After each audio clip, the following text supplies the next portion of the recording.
สวัสดีค่ะสวัสดีเพื่อนๆคนไทยทุกคนนะคะใครอยากพูดภาษามงได้มาเรียนในช่องเจนรบีชาแนลได้นะคะคลิปนี้ก็จะมาพาเพื่อนๆทุกคนเขียนแล้วก็อ่านเกี่ยวกับการเรียกปู่ย่าตายายนะคะอ่าถ้าเพื่อนๆทุกคนดูแล้วชอบก็ช่วยกดไลค์กดแชร์ด้วยนะคะกดไลค์กดแชร์กดติดตามด้วยนะคะเจนทำไรนะคะไม่ค่อยมีเวลามาทำคลิปนะคะแต่ว่าอยากให้เพื่อนๆทุกคนพูดภาษามงได้นะคะคนมงพูดภาษาไทยได้นะคะ คนไทยก็ต้องพูดภาษามงได้นะคะคลิปนี้จะมาพาเพื่อนๆทุกคนมาเขียนแล้วก็มาอ่านกับการเรียกปู่ย่าตายายพ่อแม่พี่น้องนะคะมาดูไปด้วยกันนะคะอ้าวต่อไปเราไปดูเขียนคำว่าปู่ก่อนเนาะปู่ภาษามงเขาเรียกว่าเยอะนะคะภาษามงเขาเรียกว่าเยอะเยอะเยอะก็ตรงกับยอเย้งนะคะยอเย้งยอเย้งยอเย้ง เยอะนะคะเยอะเพื่อนๆทุกคนก็ฟังเสียงเขาว่าตรงกับสระอะไรนะคะเสียงนะคะเยอะเยอะก็ตรงกับสระสระสระนะคะสระเพื่อนๆทุกคนจำไว้นะคะว่าภาษามกพยัญชนะอยู่ข้างหน้านะคะสระอยู่ตรงกลางนะคะวรรณยุกต์อยู่ข้างหลังนะคะจำไว้ง่ายๆนะคะไม่มีอะไรยากนะคะจำพยัญชนะให้ได้แล้วก็จำสระให้ได้แล้วก็จำวรรณยุกต์ให้ได้แล้วก็ง่ายนะคะเหมือนภาษาไทยนะคะคำนี้ก็เยอะนะคะยอเยอะเติมวรรณยุกต์ลงไปนะคะยอเยอะเพื่อนๆทุกคนที่ยังออกเสียงวรรณยุกต์ไม่เป็นก็ไปดูได้ในช่องเจนรวีชาแนลนะคะเติมสระลงไปนะคะยอเยอะจีนึงเยอะนะคะยอเยอะจีนึงเยอะเขียนให้สวยๆก่อนยอเยอะจีนึงเยอะเยอะเยอะก็คือปู่นะคะปู่ต่อไปคุณย่านะคะย่าภาษามงเรียกว่าป้อนะคะป้อป้อก็ปอป้านะคะปอป้าปอปอปอปอจีนึงป้อปอปอจีนึงป้อย่านะคะย่าต่อไปก็คือพ่อนะคะพ่อภาษามงเรียกว่าจีนะคะจีต่อตึกต่อตือซอเสานะคะต่อตือซอเสาก็คือพยัญชนะสองตัวที่ออกเสียงเป็นหนึ่งตัวนะคะต่อตือกับซอเสาก็จะออกเสียงว่าต่อซอจอนะคะสองตัวนี้ก็จะเป็นออกเสียงแปลว่าจอจอนะคะตัวจอจอนะคะต่อซอจอจอจอนะคะจีก็จะเติมสระอีนะคะจออีจีจออีจีจีกูจีจออีจีจีกูจีจีก็แปลว่าพ่อพ่อนะคะต่อไปคือแม่นะคะแม่ใครกันสนใจก็เขียนลงสมุดนะคะเขียนลงสมุดเขียนลงสมุดต่อไปแม่นะคะแม่ก็คือเหนี่ยนะคะภาษามงเหนี่ยนะคะเหนี่ยก็คือแม่ก็คือเหนี่ยเออนอนนงนะคะนอนนงนอนนงก็คือนอนหนูนะคะอันนี้ก็คือสระเอียสระเอียนี่ค่ะสระเอียนะคะก็เติมบรรยุกต์ลงไปนะคะนอยเอียเนียจีเนียเนียนะคะเนียแม่นะคะเนียก็คือแม่นะคะแม่ต่อไปก็คือพี่ชายนะคะพี่ชายก็คือตีเล่านะคะตีเล่าตอตออีตีจินดูตีเราเอาเรา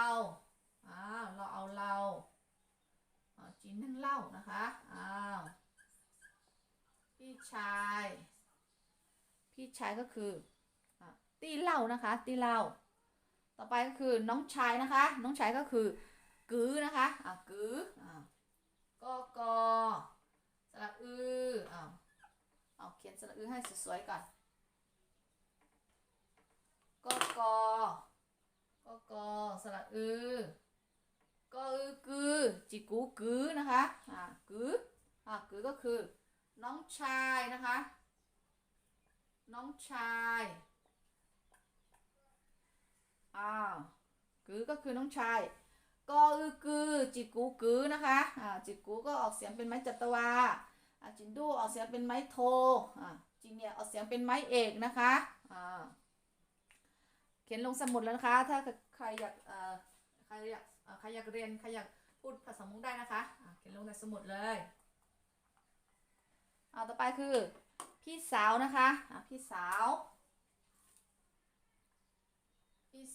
คือเนียลาวนะคะเนียลาวค่ะเนียลาวยังไม่เสร็จเนียลาวรอเอาลาวรอลาวจิมูลาวนะคะพี่สาวนะคะพี่สาว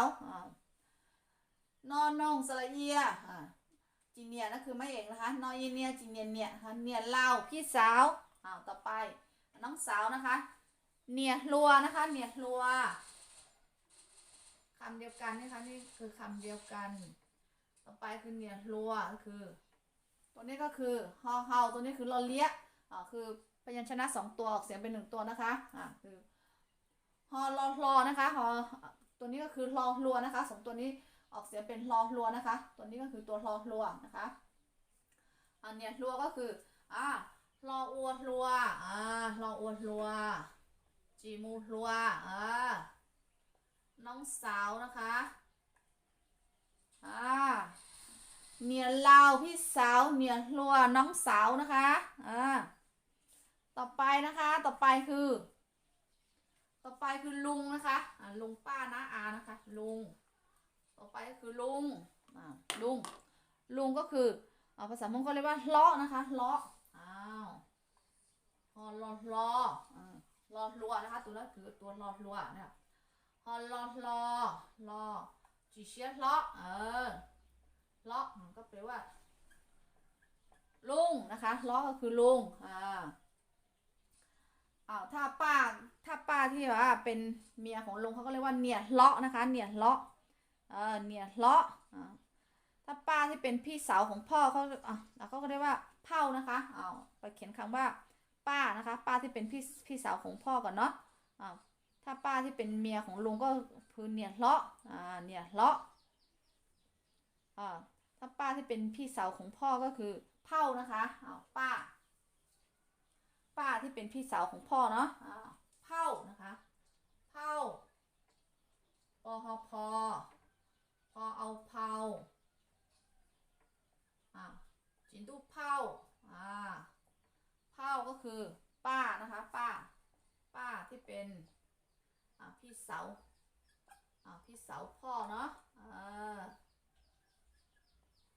แต่ถ้าป้าที่เป็นเมียของลุงก็คือเนี่ยเลาะนะคะเนี่ยเลาะอันนี้คือป้าที่เป็นพี่สาวของพ่อเนาะก็คือเผานะคะแล้วก็นะคะที่เป็นน้องสาวพ่อก็เรียกเผ่าเหมือนกันนะคะเผ่านะคะที่เป็นน้องสาวพ่อนะคะที่เป็นน้องสาวพ่อนะคะน้องสาวพ่อนะคะน้องสาวพ่อที่เป็นน้องสาวพ่อเขาก็เรียกเผ่าเหมือนกันนะคะเผ่านะคะต่อไปนะคะที่เป็นน้องชายพ่อนะคะที่เป็นน้องชายพ่ออันนี้คือป้านะคะป้าที่เป็นพี่สาวพ่อเขาเรียกว่าเผ่านะคะที่เป็นน้องสาวพ่อก็เรียกว่าเผ่าเหมือนกันนะคะแต่ถ้าป้าที่เป็นเมียของลุงก็คือเขาเรียกว่าเนี่ยล้อนะคะอันนี้ก็คือป้าที่เป็นพี่สาวพ่อเขาเรียกว่าเผ่าที่เป็นน้องสาวพ่อเขาก็เรียกเผ่าเหมือนกันต่อไปที่เป็นน้องสาวน้องชายพ่อนะที่เป็นน้องชายพ่อที่เป็นน้องชายพ่อนะคะก็เรียกว่าจีนเจ๋อนะคะจีนเจ๋อตอซอจอจอยจีกุจีนอตอซอนจอจอเอินเจอจอเอินเจอจีเนียนเจอนะคะจีนเจ๋อนะคะจีนเจ๋อก็คือที่น้องชายพ่อนะคะถ้าน้องสาวพ่อเขาก็เรียกเหมือนกันแต่ว่าเรียกเผ่านะคะพี่สาวพ่อเรียกว่าเอาเรียกป้านะคะป้าก็เรียกว่าเผ่าเหมือนกันแต่นี่คือก็คือน้องชายพ่อนะคะเรียกว่าจีนเจ๋อนะคะจีนเจ๋อ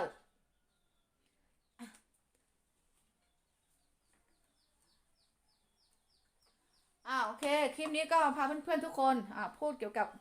อ่าญาติพี่น้องนะคะญาติพี่น้องต่อไปนะคะคลิปต่อไปจะมาพาเพื่อนๆทุกคนเรียกฝ่ายตากับยายนะคะคลิปนี้ก็ขอบคุณเพื่อนๆทุกคนนะคะถ้าใครชอบแล้วก็อยากพูดภาษามงได้ก็มาเรียนได้ในช่องเจนริวินชาแนลนะคะเพื่อนๆอยากให้มาสอนเกี่ยวกับเรื่องอะไรก็คอมเมนต์มานะคะคอมเมนต์มาแล้วจะมาสอนให้เพื่อนๆทุกคนพูดภาษามงเขียนภาษามงนะคะคลิปหน้าก็จะพาเพื่อนๆทุกคนพูดเขียนเกี่ยวกับตากับยายนะคะตากับยายนะนะคะคลิปนี้ก็ขอบคุณค่ะ